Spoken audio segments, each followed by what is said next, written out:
Hello friends, welcome to my YouTube channel KL study. तो friends, आशा है कि आप सभी ने अपनी जो वर्ग 2 चयन परीक्षा की डेट आ चुकी है उसकी तैयारी आप सभी ने स्टार्ट कर दी होगी और बेस्ट रणनीति के साथ में आप अपनी तैयारी के लिए लग गए होंगे।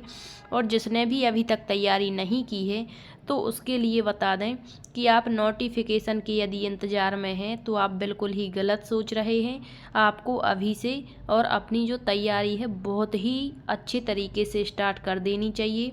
तो इसी बारे में यहाँ पर हम सारी चीज़ें देखेंगे, किस तरीके से आपको और क्या स्ट्रेटजी अपनानी है और एक सीट प्राप्त करनी है 2024 में। ठीक है, तो देखिए, जैसे आप सभी ने देखा वर्ग 1 का रिजल्ट आ चुका है। ठीक है, तो ये आपकी चयन परीक्षा हुई थी जो वर्ग 1 की। तो आपने जो टॉप 10 विद्यार्थी हैं हर सब्जेक्ट के देखे होंगे कि कितना उसका कट ऑफ गया, क्या स्कोर उन्होंने किया। वैसे वर्ग 1 में बहुत ही कम पद थे, उसी तरीके से आपके वर्ग 2 में जैसे साइंस हो गया, सोशल साइंस हो गया, हिंदी हो गया, इसमें बहुत ही कम पद हैं। तो उसी तरीके से यहाँ पर कट ऑफ रहना है। लेकिन आपको बता दें कि आपको यहाँ पर पढ़ते तो सभी विद्यार्थी हैं, ठीक है, और बहुत अच्छी लगन और मेहनत के साथ में सभी तैयारी करते हैं और वो अपने आप में बहुत बेस्ट भी होती है। लेकिन यहाँ पर कुछ विद्यार्थी ऐसे होते हैं कि पढ़ते तो वो दिन रात हैं, बहुत ज़्यादा समय भी देते हैं, लेकिन यहाँ पर होता क्या है कि वो इस तरीके का मैटर मतलब उनको डिसाइड नहीं कर पाते कि हमें पढ़ना क्या है और छोड़ना क्या है। ठीक, तो यहाँ पर सारी चीज़ें हम एक एक करके देखेंगे। तो सबसे पहला क्वेश्चन तो यही है कि वर्ग 2 जो आपकी मेंस परीक्षा होने वाली है, चयन परीक्षा जो होने वाली है, उसमें सेफ स्कोर क्या होगा। आप मतलब कितना सोच सकते हैं कि मतलब आपकी एक सोच होनी चाहिए कि हम इतना स्कोर प्राप्त करेंगे, तब जा कर के आप उसके आसपास पहुंच पाएंगे और एक सीट पक्की अपनी कर पाएंगे। फिर कितने नंबर पर होगा सिलेक्शन, तो ऐसा तो नहीं है कि हर मतलब यहाँ कैटेगरी होती है, सबका अलग अलग रिजर्वेशन होता है, लेकिन रिजर्वेशन होते हुए सभी के लिए मतलब एक स्कोर गेन करना है कि हम इतने स्कोर तक कर लेंगे। ठीक है, इसके बाद जो अभी भी आपके पास में यदि किसी ने अभी भी तैयारी स्टार्ट नहीं की है तो आज से या अभी से भी वो यदि तैयारी करता है तो आपकी जो डेट आई हुई है वो अगस्त की है। तो 4-5 महीने का आपके पास में टाइम है और जो मतलब आप जो है बहुत अच्छी तैयारी कर सकते हैं। मतलब अभी आप थ्योरी भी क्लियर कर सकते हैं, इसके बाद आप जो है उसके जो है प्रीवियस ईयर क्वेश्चन पेपर भी लगा सकते हैं और प्रैक्टिस सेट भी लगा सकते हैं। तो यहाँ पर बहुत मतलब समय होता है। एक अच्छे विद्यार्थी जो लगनशील है और जो बिल्कुल मतलब खुद पर विश्वास करके और अपनी जो तैयारी है वो करता है, तो वो उसके लिए 3-4 महीने भी बहुत, ऐसा तो है नहीं कि आपको बिल्कुल शुरुआत से स्टार्ट करना है। यदि आपने पात्रता परीक्षा पास कर ली है तो कुछ ना कुछ तो आपको आता ही होगा, तभी तो वहाँ पात्रता परीक्षा पास की है आपने। ठीक है, और कुछ स्टूडेंट्स तो ऐसे होंगे जिन्होंने पात्रता परीक्षा में भी बहुत अच्छा स्कोर किया होगा। अब यहाँ आपको 10 विषय तो पढ़ने नहीं, बस आपका मेन जो सब्जेक्ट है वही आपको यहाँ पर पढ़ना है। तो उसमें आप यदि मतलब आपने जो मेन सब्जेक्ट है 11th से ही पढ़ा होगा, ठीक है, मतलब वहीं से आपने चयन किया था उसका, तो उस पर आपकी पकड़ कहीं ना कहीं अच्छी ही होगी। और बस आपको यहाँ पर मेहनत करनी है। जो 10 से 15 अंक का डिफरेंस रहता है जो सिलेक्शन लेते हैं और जो सिलेक्शन नहीं ले पाते, क्योंकि एक जो स्कोर होता है मतलब उतना तो सभी कर लेते, लेकिन जो चयन होता है वो 10 से 15 अंक के बीच में ही होता है। अब यहाँ पर आपका थोड़ा सा लक भी काम कर जाता है, और ये कहाँ पर करता है, जब आप पॉइंट से रह जाते हैं, 1 नंबर से रह जाते हैं, 2 नंबर से रह जाते हैं, तो यहाँ नॉर्मलाइजेशन में यदि आपके अंक बढ़ जाते हैं तो आप सिलेक्ट हो जाते हैं। इसीलिए आपको बॉर्डर पर नहीं रहना है। आपकी सोच ये होनी चाहिए कि हम इतना स्कोर करेंगे। अब यहाँ आपको स्कोर भी बता दें, सभी कैटेगरी चाहे SC हो, ST हो, EWS हो, OBC हो या UR हो, आपकी यही सोच होनी चाहिए कि हम UR से सिलेक्ट होंगे। किससे होंगे? UR जो अनरिजर्व्ड कैटेगरी मानी जाती है, इससे आपको सिलेक्शन पाना है। आपकी ये सोच होनी चाहिए। ठीक है, फिर ये बाद की बात है कि आपका अलग अलग जो आरक्षण है उसका प्रावधान है। तो आपने यदि वर्ग 1 का रिजल्ट देखा होगा, हर विषय के जो हैं आपने टॉप 10 विद्यार्थी देखे होंगे, वहाँ भी बहुत कम पोस्टें थी। ठीक है, तो उसमें जो है देख लिया होगा कि कितने कितने नंबर पर किसका चयन हुआ है। ठीक है, अब यहाँ पर आपका जो स्कोर है, आपको एक सोच, ऐसा हम नहीं कहेंगे कि आप 95 लाइए या 90 प्लस अंक लाइए, क्योंकि मेन सब्जेक्ट बसाना है। तो आपका जो है यहाँ पर जो है आपको ये मान के चलना है कि हम यहाँ पर 85 प्लस स्कोर करेंगे। कितना? 85 प्लस स्कोर करेंगे।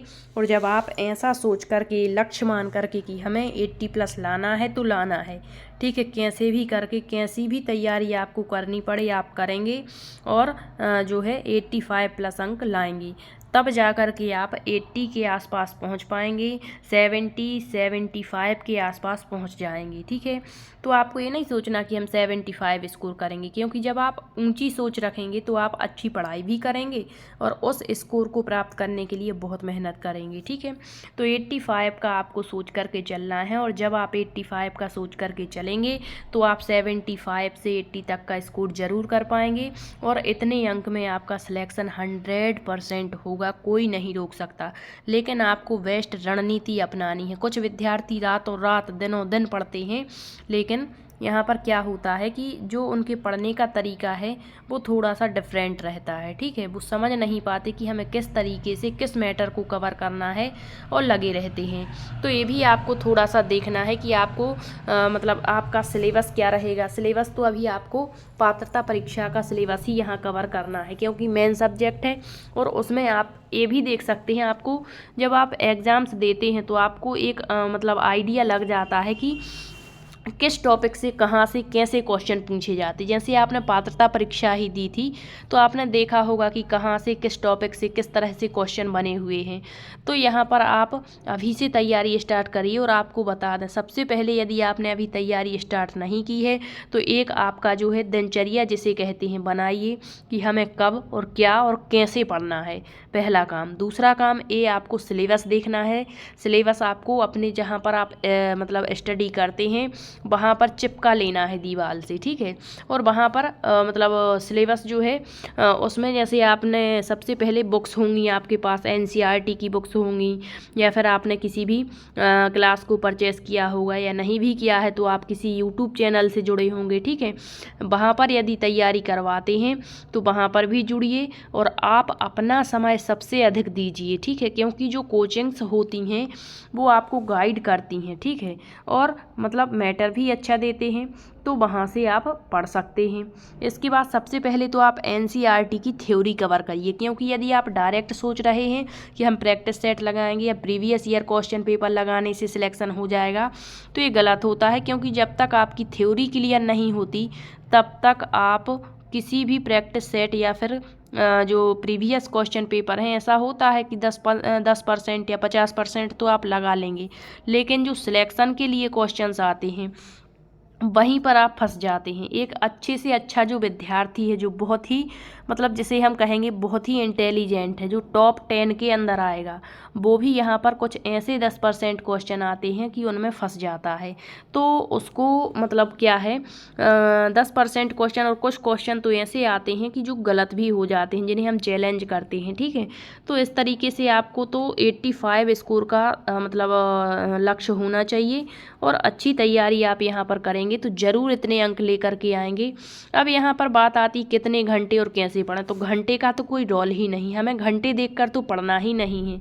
क्यों? क्योंकि जब आप ऐसा सोचते हैं कि हमें 1 घंटे के अंदर ये टॉपिक कवर करना है, ठीक है, तो आप क्या करते हैं कि उस टॉपिक को स्टार्ट कर दिया, और जैसे ही 1 घंटा मतलब जितना हो सकता है आप उतना तो पढ़ते ही हैं, लेकिन आपका लक्ष्य क्या है कि हमें इसको 1 घंटे में, तो वो कहते हैं ना खिचड़ी बना देना। ठीक है, तो नहीं भी हुआ फिर भी आप सोच लेते हैं कि हाँ ये हमारा टॉपिक कवर हो गया 1 घंटे के अंदर।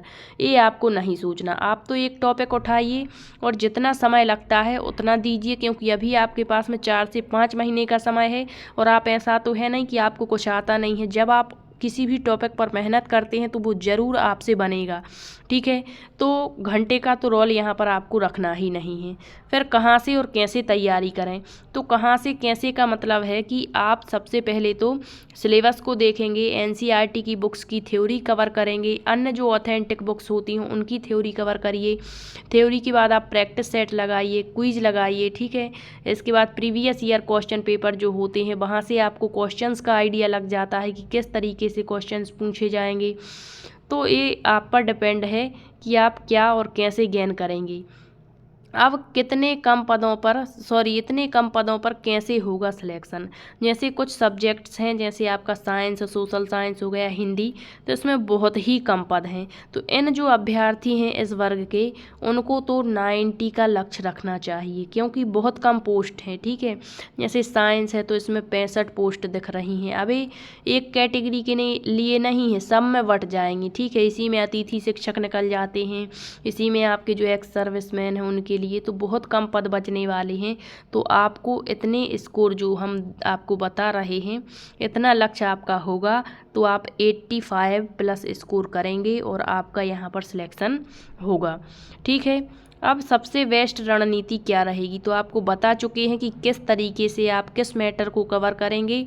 और जो मतलब कोचिंग संस्थान होते हैं वो भी आपको बहुत अच्छे से गाइड करते हैं, तो उसको भी आपको थोड़ा सा ध्यान रखना है। और अपना जो समय है वो अन्य चीज़ों में ना गंवाएं। केवल 4 महीने का समय है आपके पास में, और आप जो है बहुत अच्छे तरीके से तैयारी के लिए जुट जाइए और अपनी तैयारी को मजबूत करिए। आपका जो एग्ज़ाम्स है पता नहीं चलेगा जब आप तैयारी के लिए लग जाएंगे कि कब ये 4 महीने निकल गए और आपका एग्ज़ाम्स हो गया। जिस तरीके से वर्ग 1 के जो विद्यार्थी हैं, मतलब पात्रता परीक्षा पास करना भी जटिल होता है।